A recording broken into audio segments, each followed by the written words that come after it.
নমস্কার। সুন্দর মন, সুস্থ জীবন মন,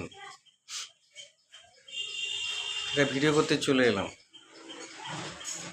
দীর্ঘদিন স্কুল বন্ধ করা,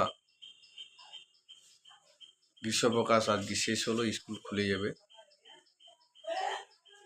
কিন্তু স্কুল খোলা দিনেও যে ইস্যুকে কেন্দ্র করে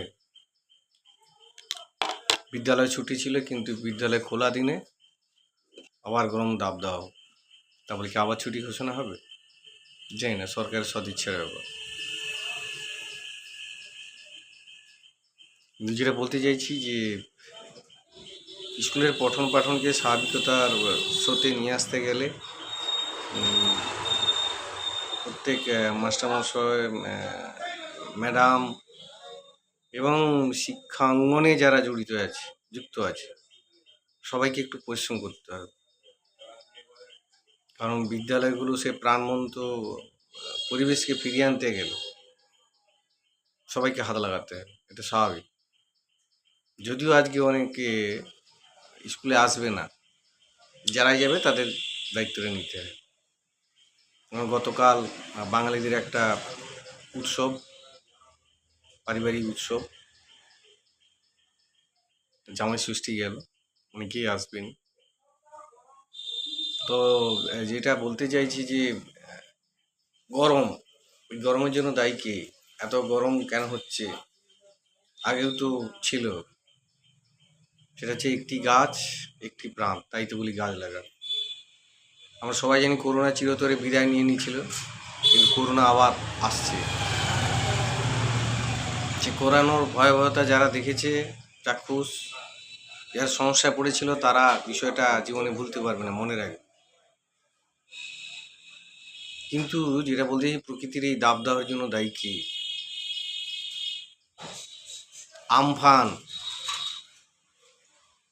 যে মারাত্মক ঘূর্ণিঝড় হয়েছিল, কত শত গাছ ভেঙে পড়ে গিয়েছিল। আবার দুর্বৃত্তরা গাছ পড়েনি, সে গাছকে কেটে নিয়ে চলে গিয়েছিল। যদি আনুপাতিক হারে দেখা যায়, সেই পর্যাপ্ত পরিমাণে গাছ কি লাগানো হয়েছে? নিশ্চয়ই না, লাগানো হয়নি। স্বেচ্ছাসেবী সংস্থা বলতে পারেন, সরকারি কোনোটাই হয়।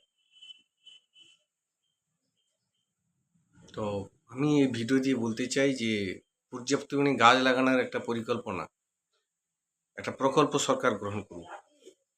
সেই প্রকল্পের আওতায় বিভিন্ন স্বেচ্ছাসেবী সংস্থাকে গাছ দিই, তারা লাগ। বহু সরকারি জায়গা পড়ে আছে, পঞ্চায়েতের রাস্তা বলতে পারেন, পৌরসভা মিউনিসিপ্যালিটির রাস্তা বলতে পারেন, সেই গাছগুলো লাগানো। আর আবার দাবদাহ, আবার সরকার কি করবে জানি না। রাস্তাতে প্রচুর পরিমাণে এখন অ্যাক্সিডেন্ট হচ্ছে। যানবাহন নিয়ন্ত্রণ করার ক্ষেত্রে আরও সরকারিভাবে সচেতনতা বাড়াতে হবে, এবং যারা এই সরকারি নিয়ম মানবে না তাদের উপর একটা শাস্তির ব্যবস্থা করতে হবে। আর রাস্তায় প্রচুর যানবাহন বেড়েছে। কলকাতা বুকে ক্রসিং দেওয়া আছে পারাপার, কিন্তু যেখানে সিঙ্গেল রাস্তা সেটা তো নেই, যেখানে সে পারাপার হতে হয়। সেই পারাপারের ক্ষেত্রেও যেন অন্তত একটু যারা গাড়ি চালক তারা যেটা সে দেখে, সেভাবে যেন গাড়িটা চালায়। স্কুল খুলে যাবে, অলরেডি যানবাহনে প্রচুর ভিড়, প্রচুর গাড়ি রাস্তায় নেমেছে। স্কুল টাইমটাতে প্রচুর ছাত্রছাত্রীরা সাইকেল করে যাওয়া আসা করে, সেদিকটাও নজর দিতে হয়। এটাই বলা। ধন্যবাদ, ছোট ভিডিও। হ্যাঁ, নমস্কার।